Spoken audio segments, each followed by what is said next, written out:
Foreign Minister hails a new era as the new North American trade bill passes through the U.S. House of Representatives.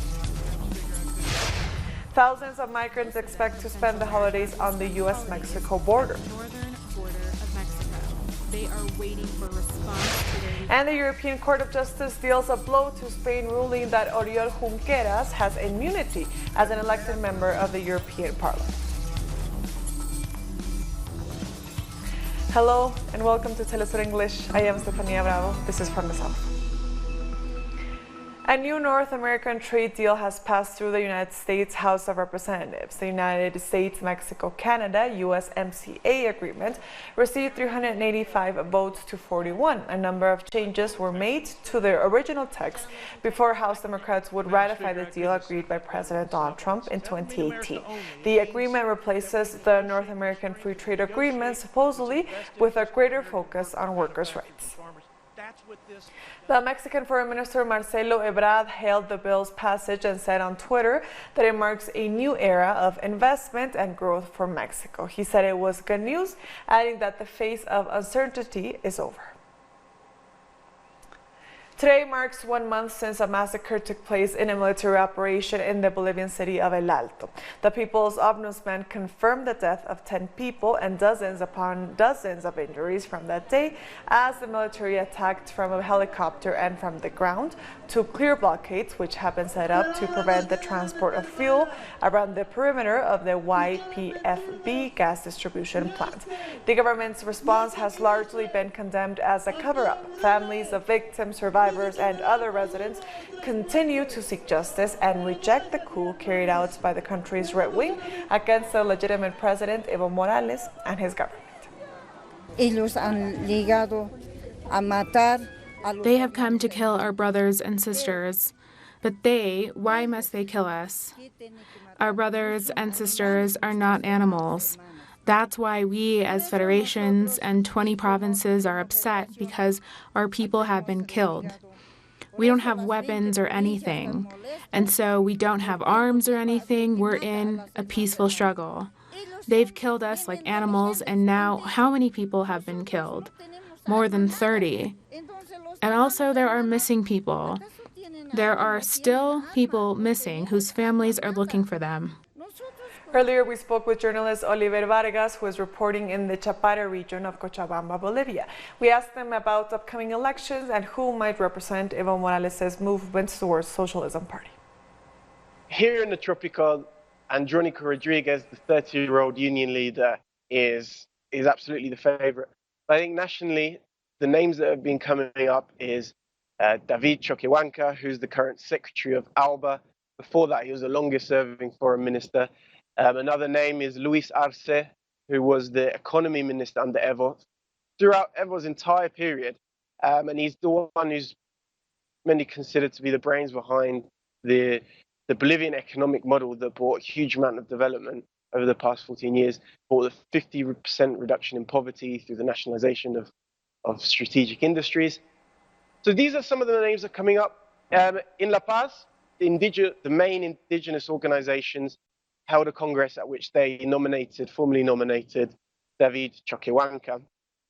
He's seen as a respected figure. He's indigenous from the social movement, but also has a long period of experience in government and is well respected even outside the party. But there's also a strong desire that all possible candidates come from the base, from the movement. A lot of people here and the other mass meetings I've been to in the country say that they're tired of outsiders or middle-class sectors being parachuted in as candidates for the party. And they say that this is something that's been happening over the past years. They want there to be a much more organic form of selecting candidates in the future. Oli also talked about how the de facto government has no presence within the Chapare region of Cochabamba, as the police and military abandoned their post at the time of the coup.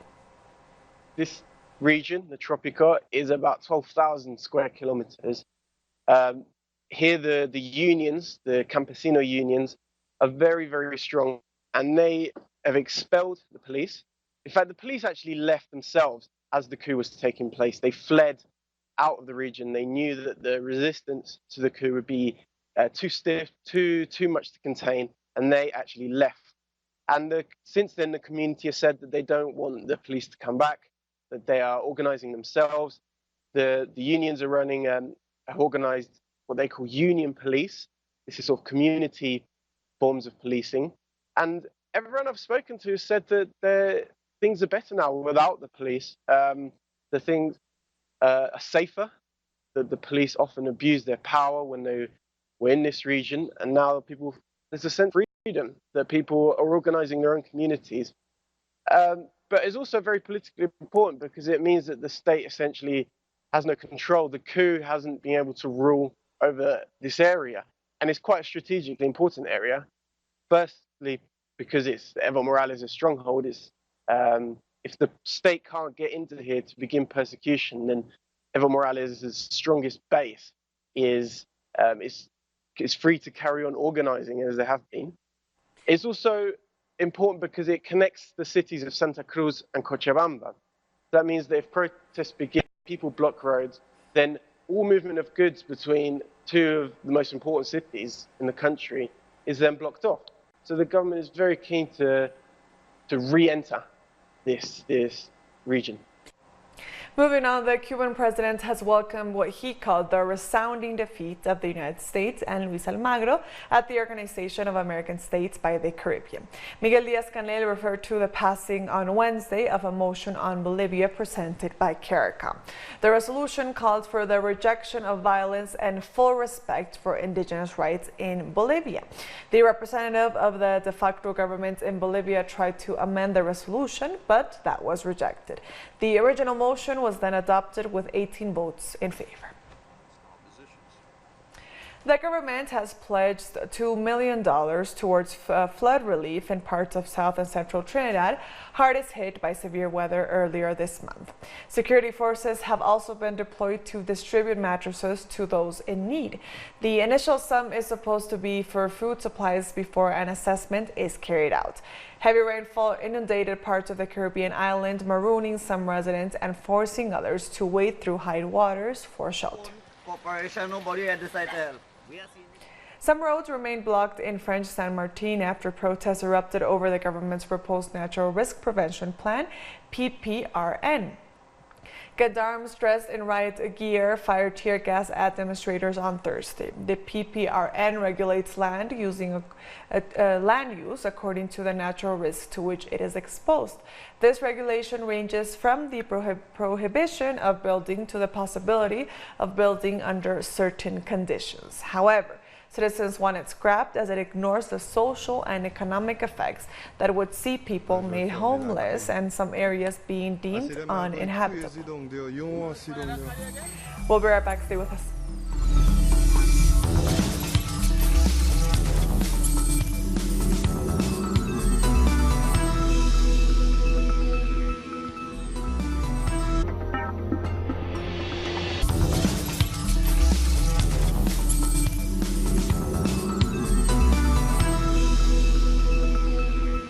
Welcome back to From the South.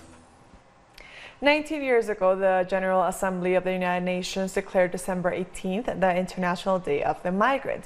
It is still a sensitive issue for countries like Mexico. Thousands of migrants, most of them from Central America, will spend the holidays at the northern border of Mexico. They are waiting for a response to their request for asylum from the United States authorities. Being away from the family is hard for everyone. I have always lived with them, and now I am alone in these holidays. It's the first time that I will be spending this time alone. Civil society organizations give support at some border crossings. 47,000 people have filed asylum applications in 2019, but only 9,500 of them have been processed, and less than 1% have been approved. They all have hope, but the truth is that there are few successful cases that move forward. We try to give advice to make them think twice about what they are doing, because there is little hope of getting to the other side. It's a strict policy. The rules for traveling through Mexico have also been made stiffer. Last May, the government was forced to apply measures to restrain migration after the White House threatened to slap tariffs on Mexican goods. About 12,000 members of the National Guard were deployed to Mexico's southern border. As a result of the strategy, which includes production programs in Central American countries, the flow of migrants has fallen by 70%, according to official figures.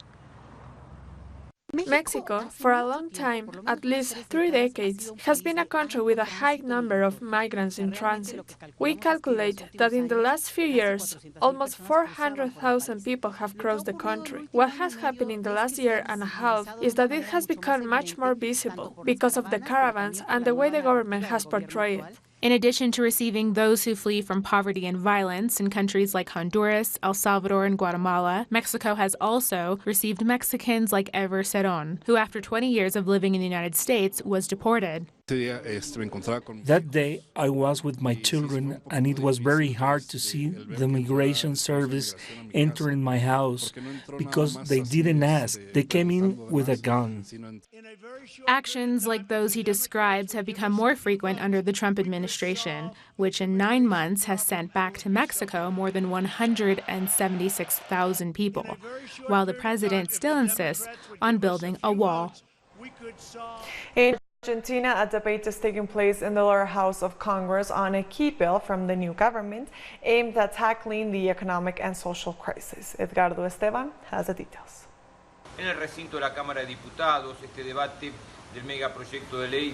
The debate has begun in the lower house of Congress on this mega bill on social solidarity and the reactivation of production.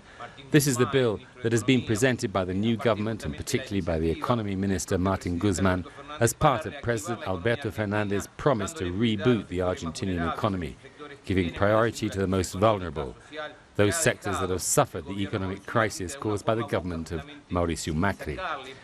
There will be new taxes on agribusiness and other sectors that have enjoyed huge profits, and an effort to redistribute wealth to those most in need, like pensioners. The idea is to declare an economic emergency for 180 days, and all this should also enable Argentina to renegotiate its big debt to the IMF. It's expected that the debate will end at 5 a.m. in the morning, and then, after its approval, it will pass to the Senate for it to officially become law.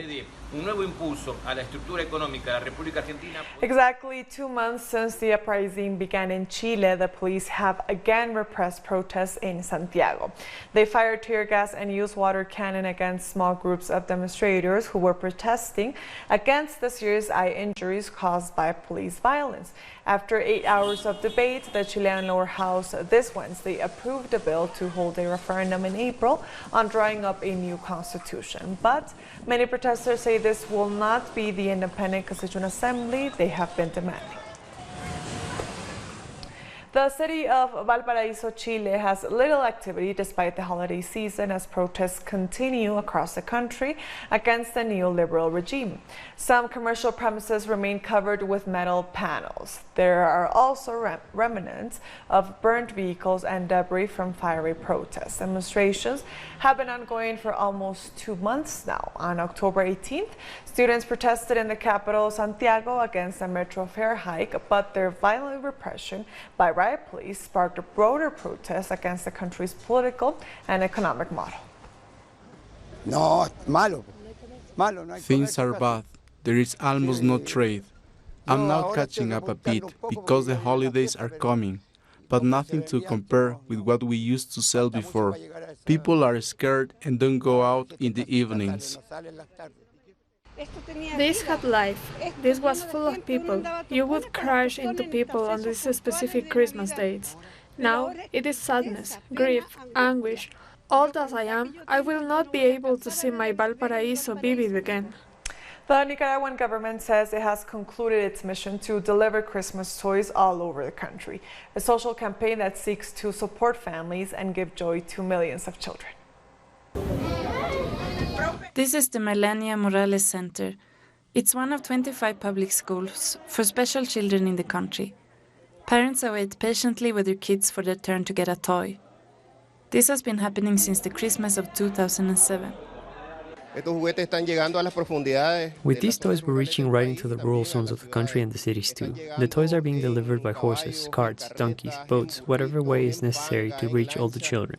It is also a lovely reward for remaining in the school system throughout the year, bringing Christmas love from the government of the national unity to all families. With this, we also want to acknowledge the parents' work in guaranteeing their children's right to education, to attend school and to learn. 500 special kids attend this school. They come from 7 districts of Managua, some with autism, others with visual, hearing and other impairments. Parents and teachers say this social campaign not only brings joy, but also helps with their expenses. Parents with lots of economic limitations, and seeing your kid getting a gift like this is enough to move anyone. Parents are glad and thankful for the attention and the support their kids are getting. It's a wonderful thing, since they are kids with impairments. Having support like this is really invaluable. In all, 1 million toys have been delivered throughout the country. Still to come, we get the latest on the impeachment process in the U.S. from our correspondent in Washington, D.C. Stay with us.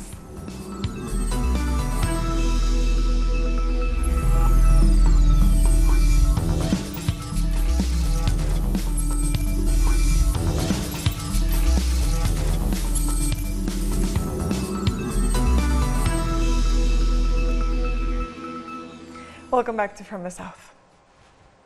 The Court of Justice of the European Union has ruled that Catalan leader Oriol Junqueras was entitled to immunity as a member of the European Parliament.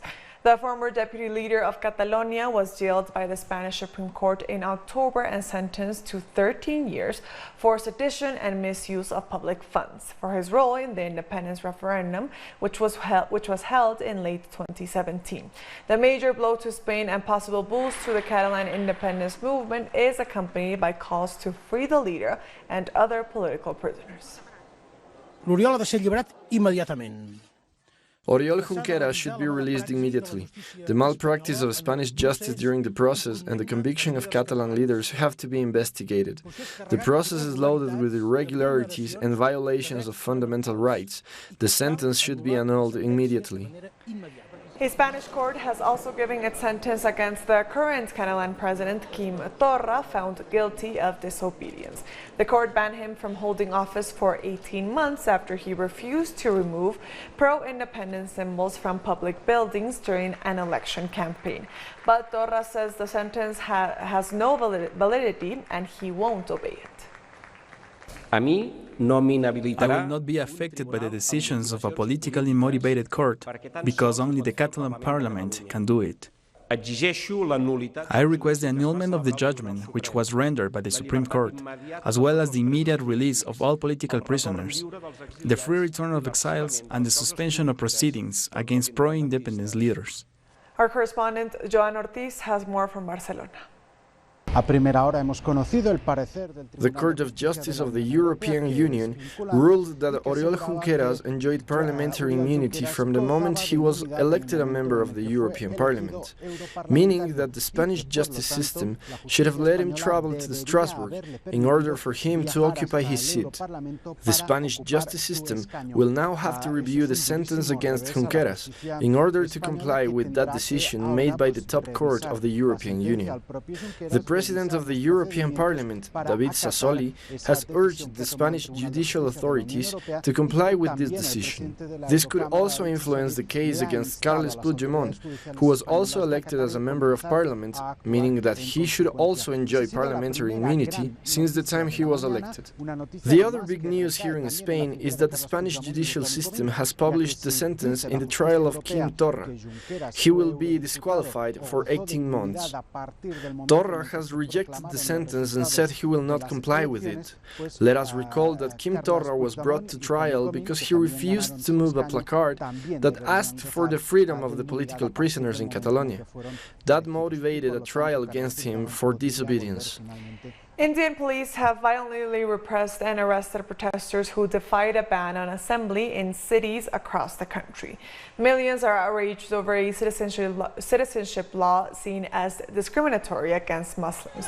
The new law eases citizenship rules for people fleeing persecution from 3 neighboring nations, but excludes Muslims, stoking accusations that Prime Minister Narendra Modi wants to reshape India as a Hindu nation. 6 people have been killed so far in clashes with police. We want CAA to be withdrawn. We want NRC to be withdrawn. We condemn this government. And all of us, including Muslims, Christians, Hindus, Jains, Sikhs, all of us are all Indians, all part of the same country. No government and no state has the right to decide that. And we finish with a look at impeachment proceedings against U.S. President Donald Trump, as the House of Representatives has voted to do just that. The vote by the Democratic majority means a trial of the president will begin in the Senate in the new year. On this vote, the yeas are 230, the nays are 197, present is 1. Article 1 is adopted. While the House was voting on impeachment, President Trump addressed the rally of supporters in Michigan, and he remained defiant. By the way, it doesn't really feel like we're being impeached. The country is doing better than ever before. We did nothing wrong. We did nothing wrong. And we have tremendous support in the Republican Party like we've never had before. Nobody's ever had this kind of support. Let's hear the latest from our correspondent in Washington, D.C., Jorge Gestos. Jorge. This afternoon, the 2 leaders of the Senate were talking. The majority leader, Mitch McConnell, and the minority leader, Chuck Schumer, are meeting to discuss the terms of the impeachment that is going to take place in the Senate during the month of January. Last night, the leader of the House of Representatives, Nancy Pelosi, has very clear in her mind that in order to send the 2 articles of impeachment to the Senate before, she wanted to make sure that the trial is going to be fair, and she's asking the participation of witnesses like John Bolton and Mick Mulvaney. At that point, Mitch McConnell has refused that possibility, something that is weird because when 20 years ago we were talking about the impeachment of Bill Clinton, he was the first to agree that was necessary witnesses. So there's an opposite positions. Really, the tension between the 2 parties are very, very high. In the meantime, President Trump looks defiant. He says that, of course, the whole thing is a sham, and he feels very comfortable that nothing is going to take place. At the very end, the Senate is not going to be impeached, but most definitely tomorrow the Congress is getting into a recess until the Christmas recess until the beginning of January, and in the meantime the whole thing stands on hold, and everybody wants to know what sort of possible impact that is going to have regarding the 2020 elections. We get back to you now. We thank Jorge Gestoso for that report, and with that we've come to the end of this news brief. You can find these and many other stories on our website at telesurenglish.net.